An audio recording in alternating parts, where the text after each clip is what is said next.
Diskors li jinċitaw Mibegħda online kien is-suġġett ewlieni waqt konferenza bħala parti mill-Presidenza Maltija. Konferenza li għalija attendew rappreżentanti għolin mill-Kummissjoni Ewropea.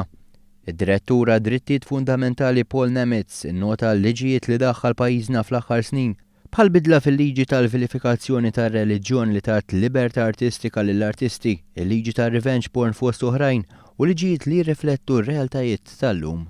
I have the impression that Malta is doing the right thing in this area. Sar li fid-dinja li qed ngħixu fiha huwa importanti li suġġett li qed jaffettwa lis-soċjetà ċivili ikun indirizzat b'serjetà.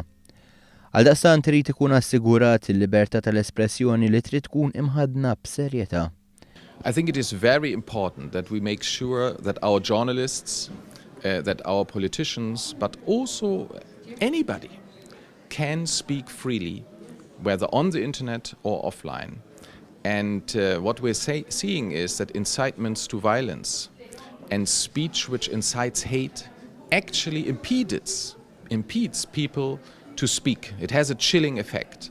So what this conference is about is regaining the democratic space and ensuring that everybody can exercise his or her right to free speech and his or her right to a free life. F'Mejju tal-2016 Facebook, Twitter u YouTube u l-Unjoni Ewropea qablu li jaħdmu flimkien biex jindirizzaw l-sfida ta' diskors li joħloq Mibegħda. Nemitz qal li sfortunatament diskors ta' Mibegħda tiwasslu politiċi jirreżenjaw mill-kariga għax ma jridux li l-familji jispiċċaw vittmi.